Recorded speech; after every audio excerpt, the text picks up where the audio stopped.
டிவிக்கே முதல்ல வர சொல்லுங்க. ஸ்கூல் பசங்க மாதிரி உட்கார்ந்து பாலிடிக்ஸ் பண்றாங்க. டிவிக்கே சினிமா ஷூட்டிங்ல இருந்து அரசியல் பண்ணுவாங்களா? டிவிக்கே சினிமா ஷூட்டிங்ல உட்கார்ந்து பாட்டு பாடிக்கிட்டு நடிகைகளோட இடுப்பை கிள்ளிக்கிட்டு அரசியல் பண்ணிட்டு இருக்காரு விஜய். திரும்ப எனக்கு பேச தெரியுமல்ல. டிவிக்கேவும் பவுண்டரியை கிராஸ் பண்ணக்கூடாது. நானும் டிவிக்கேவும் மரியாதையா தான் பேசிட்டு இருக்கேன். அறிக்கை விடும்போது அறிக்கைக்கு ஒரு காரணம் இருக்கும். நான் என்ன விஜய் மாதிரி உட்கார்ந்து நடிகைகளோட இடுப்பை கிள்ளிக்கிட்டு உட்கார்ந்து டான்ஸ் ஆடிட்டு அங்கிருந்து அறிக்கை கொடுத்துட்டு இருக்கேன். நான் களத்திலிருந்து போராடி கொண்டிருக்கின்றேன். களத்திலிருந்து பேசுறேன். இது என்ன ஒர்க் ஃப்ரம் ஹோம் பாலிடிக்ஸா விஜய்க்கு? என்ன ஒர்க் ஃப்ரம் ஹோம்? நாடகம் யாரு பண்றாங்க? யாரு விஜய்க்கு 50 வயசுல அரசியல் வரணும்னு தோணுச்சா? 30 வயசுல எங்க போனாரு? 50 வயசுல காலைல புத்தா எழுப்பிட்டு நடிகர் விஜய் அரசியலுக்கு வர சொன்னாரா? விஜய் யாரோட பி டீம்? நாடகம் யாரு பண்றாங்க? பிஜேபி பண்ணதா விஜய் பண்றாரா? நாடகம் பண்ணுவது விஜய், நாடகம் பண்ணுவது டிவிக்கு.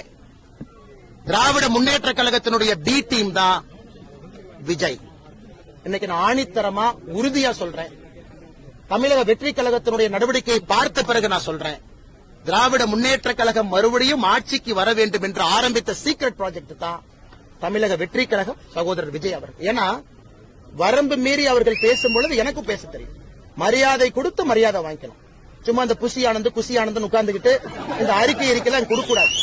நீ எல்லாம் ஒர்க் ஃப்ரம் ஹோம் பாலிடிக்ஸ் பண்ணிட்டு இருக்க. களத்துக்கு வா. அப்படியே படாம அப்படியே உட்கார்ந்து ஆக்டிங் பண்ற இடத்துல இருந்து அறிக்கை டைப் அடிச்சு அனுப்பிட்டு இருக்க. உனக்கு என்ன தெரியும் மக்கள் கஷ்டத்தை பத்தி? சிகரெட் குடிப்ப, மூவில ட்ரிங்க்ஸ் அடிப்ப, இதெல்லாம் பண்ணிட்டு டாஸ்மார்க் பத்தி பேசுறதுக்கு விஜய்க்கு யார் உரிமை கொடுத்தா? என் மாஸ்டர் படத்துல விஜயோட கேரக்டர் என்ன? சும்மா ஒரு குல்லாவை போட்டுட்டு நான் மைனாரிட்டி பக்கம் இருக்கேன்னு ஒரு நாள் இஃப்தார் வச்சுட்டு எல்லாம் வந்துருமானே? எனக்கு பேச தெரியும். அந்த அறிக்கை எல்லாம் இந்த புசி ஆனந்தெல்லாம் கரெக்டா லிமிட்ல வச்சுட்டு, சும்மா எங்க பக்கத்துல வச்சுட்டு இந்த ஒர்க் ஃப்ரம் ஹோம் பாலிடிக்ஸ் பண்ணிட்டு சின்ன பசங்க மாதிரி பாரதிய ஜனதா கட்சிட்டு வந்து சண்டை போடக்கூடாது.